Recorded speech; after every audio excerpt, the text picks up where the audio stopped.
We're out on location. It's great to be down here at GEMS Wellington Academy in the heart of Silicon Oasis on what we hope will be the start of a conversation that continues for many days, many weeks, many months to come, because it is a concern for all of us out there, the amount of traffic on the roads, what can be done about it. It's something that the authorities, the highest level, are trying to come up with a solution to, and it's a problem that a number of those invested into the logistics of getting ourselves, but also our children from A to B on a daily basis are trying to come up with usable and pursuable advantages and reasons to change the status quo.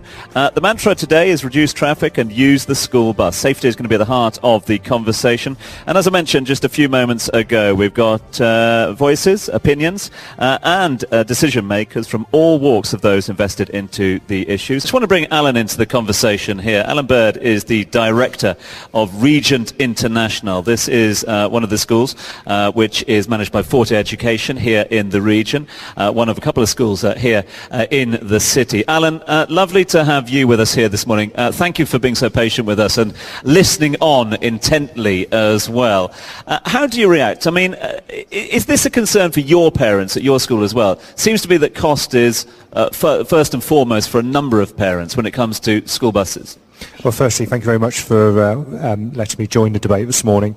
Of course, cost is always going to be a consideration, and whenever we're looking at a service, we want to know that we're going to get great value and that we're going to get the service that we're paying for. I think for me, the most important thing is probably the focus of the overall discussion this morning, which is that safety issue. And I suppose what I would say is that it is down to operators to work very closely with parents to make sure that routes are efficient, that buses are as full as they can be, to make sure those costs are controlled.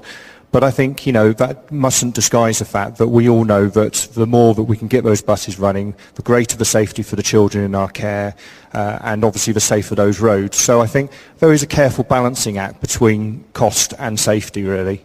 We've talked a lot about the challenges. We just heard from video there about the challenges that are faced by parents down here at GEMS Wellington Academy. What about the challenges, the unique challenges that you face at Regent International?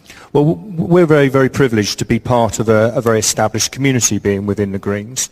And we know, listening to our parents, and I must stress, I think, that within this debate, listening to the parents' concerns and listening to the parents' desires for their children's safety is quite clearly the most important thing. But parents go out of their way to choose to live in our area because of the proximity of the school.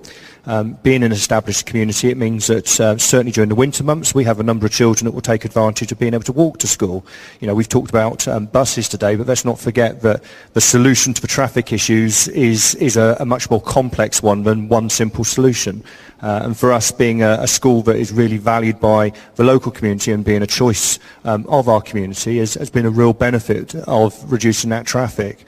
And certainly as we look to our new school that we're opening in Jumeirah Village Triangle, we know again that we really want to engage that local community there to make sure that the school is really meeting their needs so that they choose that school and again reduce that traffic locally. And Alan, one thing that sort of struck me, and I don't know if this is something you hear from your transport providers, but equally from parents as well. We live in a very cosmopolitan part of the world. There are so many different nationalities that are parents here. Is there this sort of risk of using a precedent from the school bus system back home and comparing it to what is a very unique geography here? I suppose you say, a precedent of comparing. Actually, that's probably a good thing, because what we have in Dubai is higher expectations, because by definition people are bringing so many different expectations together. So I suspect over time that aggregates into encouraging providers to have a far better provision because of that raised expectation and the variety of expectations of so many parents to meet.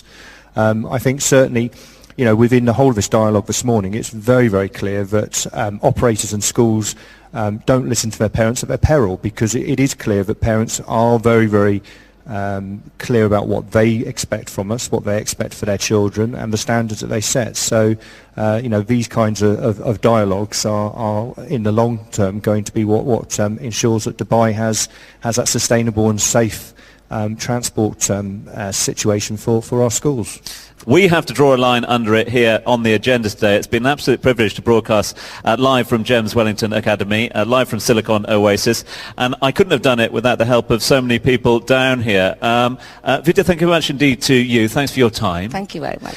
Huge thanks, of course, to all the guests that went before. Thanks also to Mustafa Aldar, the Senior Researcher for Traffic Institute, General Department of Traffic. Mustafa, thank you to all in your team. Thank you very much for having me. Enjoy the debate a little later on this morning. Also to Alan Bird, Director of Region International. Alan, thank you for being with us. Thank you very much.